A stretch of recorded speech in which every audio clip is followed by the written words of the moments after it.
إلا وحاول حتى أنتو باتك يجوا جحانو قاونا كلها أو قرارده هيبلوين كلكم كجبان أو جراعي. si weyn ayay bulshada waxa dhacay ugu warhayeen inkastoo aysan ka haydiinsan xog rasmi ah haddana waxaa jirtay in si weyn loo hadalhayay in Mubarak October uu dilay xaaskiisa Farxiyo Fiska taasi oo ay bulshada Soomaaliyeed ay ku tilmaameen mid been abuur ah balse ugu dambeyntii waxaa soo hadashay fanaanada Farxiyo Fiska taasi oo tilmaantay in nafta la dhaafin rabay muddo 4 saacadoodna ay ku dhex xirneed qol sida ay sheegtay waxay tilmaantay in dhalooyin laga soo saaray jirkeeda sidoo kalena dhuunta la qabtay oo Mubarak October uu ugu talagalay in uu nafta dhaafiyo waxay shaaca ka qaaday in Allah xaqiisa ay ka badbaaday balse isagu ugu talagalay in uu gabi ahaanba dunidan uu dhaafiyo fanaanada Farxiyo Fiska guriga iyo hoyga lagu dilay ayaa ahaa magaalada Hargeysa ee caasimadda Somaliland sida ay shaacisay inkastoo bulshada Soomaaliyeed ay si weyn iskula dhexmarayeen in dalka Itoobiya uu ahaa meeshii uu dagaalku uu ka dhacay balse iyada ayaa afkeeda ka shaacisay in magaalada Hargeysa guri ay ka deganeen muddo 4 saacadood ah uu ku dhaxaystay sidoo kale waxay shaacisay in uu dharka uu ka dhigay uuna ka jaajeexay taasi oo ugu talagalay in uu nafta dhaafiyo balse Allah xaqiisa uu ka badbaaday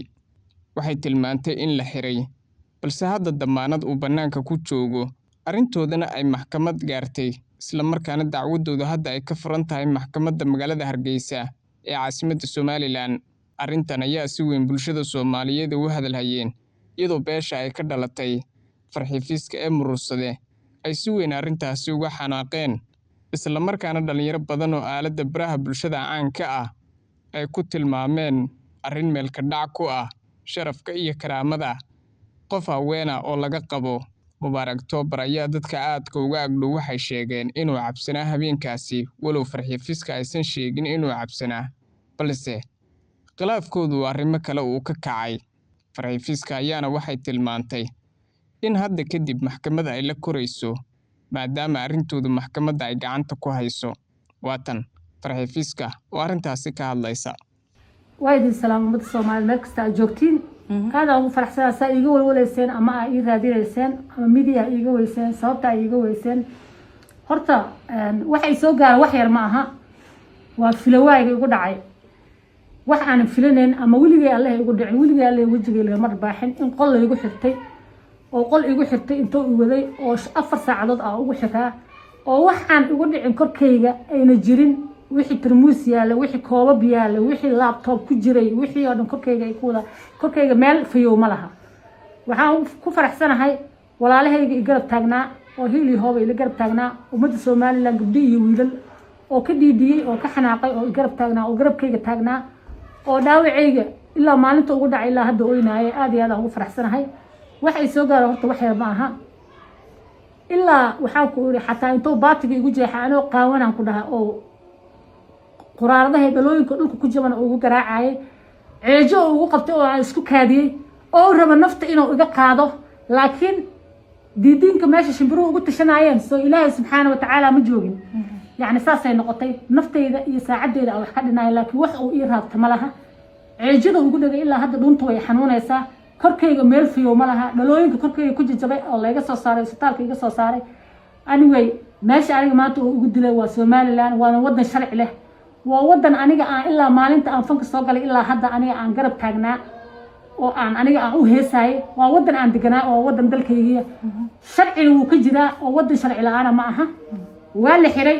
damiinada lagu soo daayay damiinada lagu soo daayana ma aha inuu fakaday ama uu baxay laakiin waxa si guriga ku jiraa maxkamaduna waa inoo socotaa ma aha midaana mid lagu kala hari doono Somaliland sharciga ka jiro waxaan intuu mahad celinaa askarta soo qabatay ii xirtay waxaan ugu mahad celinaa kuwa maxkamadda ilaa hadda feelkayga uu ku jiro ilaa hadda maxkamadda ay socoto waxaan ugu mahad celinaa dhammaan ummadda soo walaalahay ah ee garab taagnaa ummadda Somaliland oo garabkayga taagnaa kolba Farxiyo Fiska oo Somaliland nin xun oo ku daldalana kolba mid oo ku fakanaa ma aha waana isku naalnaa garab taagnaa kuwa dibad ku maqan iyo kuwa dalka joogaba walaalahay aad iyo aad u maadsiin iyo inta telefoonka igu soo wacday aad ugu mahad celinaya iyo inta i jeclado media iga baafinaysay aad ugu mahad celinaa intii walaalahay ii imaaday ama ila joogana aad iyo aad ugu mahad celinaa sharcigaana ku kala bixi doonaa waayo qof bila aadana adiga qof haddii intuu qora soo cadaysto halkaas kaaba dhuftay ay kala dhacdo soo kugu dhufan aniga ilaahay xaqiisan ka badbaado maana xaqiisa kama badbaadin nafta inuu qaado rab ilaa aan isku kaadiyay ma fahamtay marka sharcigan la tiigsanaa Soomaaliland waa wadan sharci ka jiro waana ku faraxsanahay inaan maanta joogo وهاجر وقدام بنتي إمك حالة هذا عافماد وسيدة دريم سافرحية حالة هذا عافماد هذا وفي عنها هاي إنك استوى هذا الناس الجد لي ولا قراعي يعني ناك تهبط فهمتي الحمد لله هرت عنك وحين لا يكون هذين هرت سجلي نفط هذين يقدعين وما أنت عنوله يا ما أنت عنوله أو إفك عن جوجو وحي عن شيء معناه أما عن قعده والدنبي sharcigaas baan ku soconaanay laakiin asigu adduunka maanta ma joogayno tacsideeda joog lahayd soo asigu rabay bal qof inta la waday qol la geeyay lagu xirtay ilaahan kugu dhaarshay ee furiin laga baxsaday ee waxaan ku dhahay 4 saacadood la garaacay bal adigu bal maanta maxay dareemi kartaa tan waa dhacdo ugub ku ah bahda fanka maadaama labadan fanaan ay ahaayeen laba fanaan oo isku dhaxa isla markaana bariyihii ugu dambeeyay ama bilihii ugu dambeeyay aad isku faraxsanaa sidoo kale markii ay guursatay Mubaarak October bulsho badan ayaa siyaabo kala duwan uga falceliyay fanaanada Farxi Fiska inkastoo ay difaacday ayna ku tilmaantay inuu yahay siigeeda